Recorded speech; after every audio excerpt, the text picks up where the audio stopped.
नमस्कार मित्रांनो. तुमचं स्वागत आहे आपल्या करंट मित्र एज्युकेशनल यूट्यूब चॅनलवर. आज आहे 29 डिसेंबर 2024. तर आजचे आपण जे काही महत्त्वाचे चालू घडामोडीचे प्रश्न आहेत, ते या या व्हिडिओमध्ये आपण डिस्कस करणार आहोत. जर तुम्हाला हे प्रश्न आवडत असतील, तर नक्कीच आपल्या व्हिडिओला लाईक आणि सबस्क्राईब करून व्हिडिओ शेअरसुद्धा करू शकतात. जेणेकरून तुमच्या मित्रांना पण याचा फायदा होईल. चला तर मग प्रश्न क्रमांक 1. एपी राज्य संरक्षण पुरस्कार 2024 मध्ये RINL ने कोणता पुरस्कार जिंकला? कोणता? RINL. RINL ने कोणता पुरस्कार जिंकलेला आहे? त्याचं उत्तर आहे ऑप्शन क्रमांक 1 सुवर्ण पुरस्कार जिंकलेला आहे. याच्याबद्दल महत्त्वाचा पॉइंट आहे. RINLना गेल्या 3 वर्षात कचऱ्याच्या ऊर्जेचा वापर करण्यासह ऊर्जा संवर्धनाच्या महत्त्वपूर्ण उपायांसाठी हा पुरस्कार मिळालेला आहे. त्याच्यामध्ये अजून एक पॉइंट आहे. विजयवाडा येथील ऊर्जा संवर्धन सप्ताह समारंभात हा पुरस्कार प्रदान करण्यात आलेला आहे. प्रश्न क्रमांक समोरचा 2 नंबर. प्रश्न क्रमांक 2 आहे. सिलेनेक्स म्हणजे श्रीलंका व भारत यांच्यामध्ये सराव झालेला आहे तो नुकताच डिसेंबर 2024 मध्ये आयोजित करण्यात आला होता. तो पहिल्यांदा कधी आयोजित केला गेलेला होता? तो म्हणजे याच्या अगोदर कधी आयोजित केला होता? त्याचं उत्तर असणार आहे ऑप्शन क्रमांक 2 2005 मध्ये हा युद्ध सराव पहिल्यांदा आयोजित केला होता. त्याच्याबद्दल महत्त्वाचा पॉइंट आहे. सिलेनेक्स 24 म्हणजे श्रीलंका व भारत सराव 2024 17 ते 30 डिसेंबर 2024 दरम्यान विशाखापट्टणम येथे आयोजित करण्यात आला होता. हा द्विपक्षीय संबंध मजबूत करणे आणि सुरक्षित आणि नियम आधारित सागरी क्षेत्राला प्रोत्साहन देणे या सरावाचा उद्देश होता. प्रश्न क्रमांक 3. नुकतेच निधन झालेले एम.टी. वासुदेवन कोणते एम.टी. वासुदेवन नायर कोणत्या क्षेत्रात प्रसिद्ध होते? ते आपल्याला या प्रश्नामध्ये विचारलेलं आहे. त्याचं उत्तर आहे ऑप्शन क्रमांक 3 साहित्य आणि सिनेमा या क्षेत्रामध्ये प्रसिद्ध होते. त्याच्याबद्दल महत्त्वाचे पॉइंट आहेत.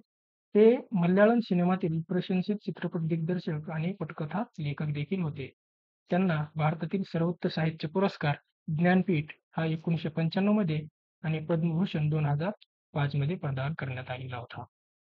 प्रश्न क्रमांक 4. डिसेंबर 2024 मध्ये सापडलेल्या 50,000 वर्षाच्या किशोरवयीन मॅमथचे जवळ-जवळ अखंड अवशेष हे कोठे सापडलेले आहेत? अखंड अवशेष कोण आहे? मॅमथ आहे. मॅमथचे अखंड अवशेष सापडलेले आहेत. तर किती वर्षाचा जुना आहे? 50,000 वर्ष खूप जुना आहे. त्याचं उत्तर असणार आहे ऑप्शन क्रमांक 4 सायबेरियन परमाफ्रॉस्ट.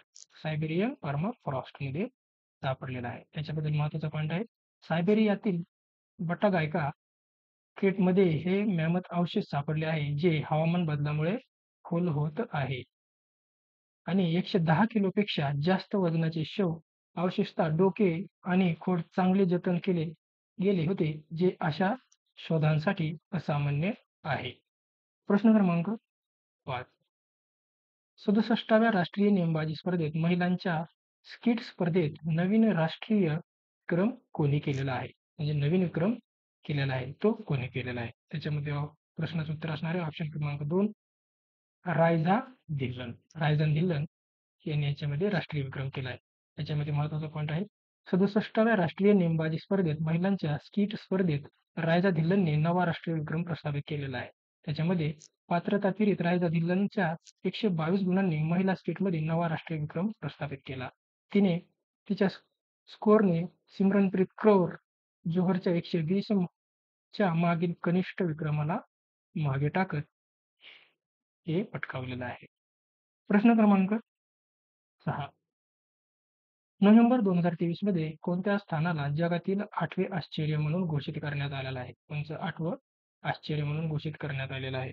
त्याचं उत्तर असणार आहे ऑप्शन क्रमांक बी अंकोरा वाट. अंकोरा वाट. त्याच्यामध्ये महत्त्वाचा पॉइंट आहे. 402 एकरामध्ये पसरलेल्या अंगकोर वाटला गिनीज वर्ल्ड रेकॉर्डनुसार जगातील सर्वात मोठ्या धार्मिक संरचनेचा मान मिळालेला आहे. त्याच्यामध्ये अंगकोरला भेट देणे हा जीवनात एकदाच अनुभवायचा मिळणारा अनुभव आहे, यावर लेखात जोर देण्यात आला होता. त्याचे वर्णन इतर कोणत्याही विकासासारखे नाही. जगाचे हे 8वे आश्चर्य असणार आहे. प्रश्न क्रमांक 7. कॅनरा HSBC लाईफ इन्शुरन्सच्या नवीन ब्रँड अँबॅसेडर पदी कोणाची निवड झालेली आहे किंवा मोहिमेत कोणता अभिनेता दिसलेला आहे? त्याचं उत्तर असणार आहे ऑप्शन क्रमांक 4 वरुण शर्मा. याची कॅनडा एच-एस-बी-सी इन्शुरन्स नवीन ब्रँड मोहिमेचा अभिनेता म्हणून निवड करण्यात आलेली आहे. प्रश्न क्रमांक 8. नेपाळमध्ये डिसेंबर 2024 ते जानेवारी 2025 मध्ये भारत आणि नेपाळ सैन्याच्या सहभागाने कोणता लष्करी सराव आयोजित केला जात आहे? त्याचं उत्तर असणार आहे ऑप्शन क्रमांक काय असणार आहे त्याचं ऑप्शन क्रमांक बी मैत्रीचा व्यायाम.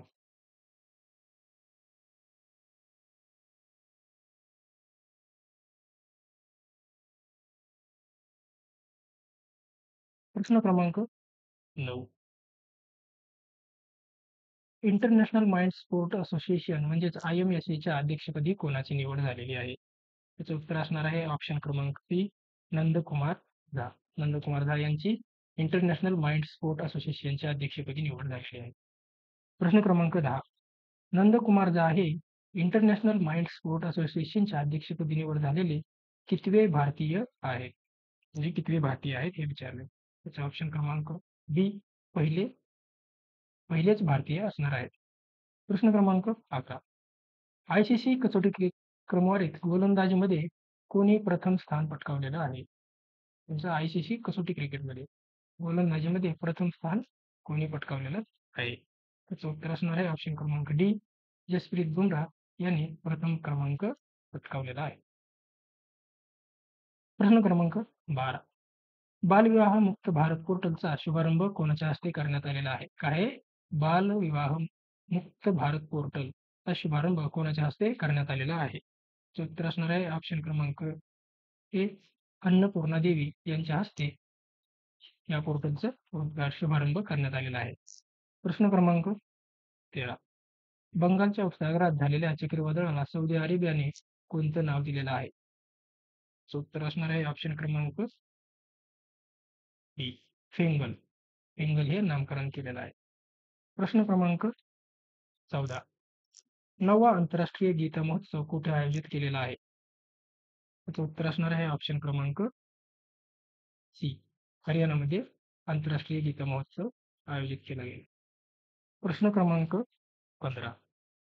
पशुगणना 2024 नुसार कोणते राज्य दुग्ध उत्पादनामध्ये प्रथम क्रमांकावर आहे? त्याचं उत्तर आहे ऑप्शन क्रमांक बी उत्तर प्रदेश. उत्तर प्रदेश हे पशुगणनेनुसार दुग्ध उत्पादनात 1 नंबरला असणार आहे. प्रश्न क्रमांक 16. ब्रह्मोस एरोस्पेसच्या प्रमुखपदी कोणाची निवड झालेली आहे? ब्रह्मोस एरोस्पेसच्या प्रमुखपदी कोणाची निवड झालेली आहे? त्याचं उत्तर असणार आहे डॉक्टर जयतीर्थ राघवेंद्र जोशी.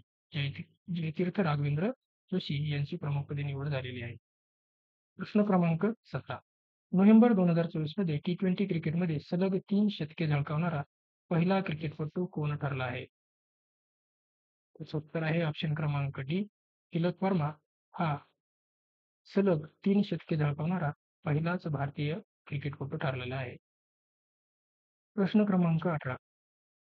विदेशात एका देशात 12 आंतरराष्ट्रीय शतके झळकावणारा कोण हा पहिला फलंदाज ठरला आहे?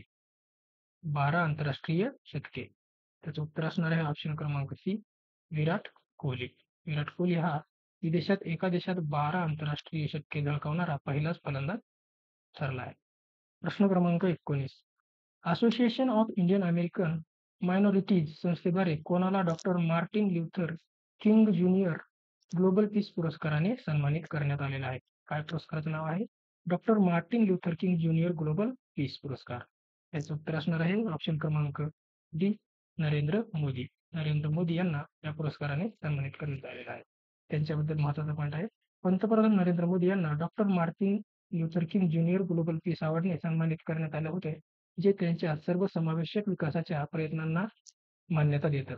हे वॉशिंग्टन अडवान्समेंटच्या युनिव्हर्सिटी आणि AIMच्या संयुक्तपणे सादर केलेला आहे. हा पुरस्कार विशेषतः अल्पसंख्याक उत्थानासाठी त्यांना केलेल्या कार्याचा गौरव करतो. आणि प्रश्न क्रमांक शेवटचा 20 नंबर. खालीलपैकी कोण IPLच्या इतिहासातील आतापर्यंत सर्वात महागडा खेळाडू ठरलेला आहे? त्याचं उत्तर आहे ऑप्शन क्रमांक ए. ऋषभ पंत हा आतापर्यंतच्या IPLच्या इतिहासामधील सर्वाधिक महागडा खेळाडू ठरलेला आहे. तर मित्रांनो, हे होते आपले आजचे महत्त्वाचे चालू घडामोडीचे प्रश्न. जर तुम्हाला हे आवडत असतील, तर नक्कीच आपल्या चॅनलला सबस्क्राईब सुद्धा करू शकता. धन्यवाद.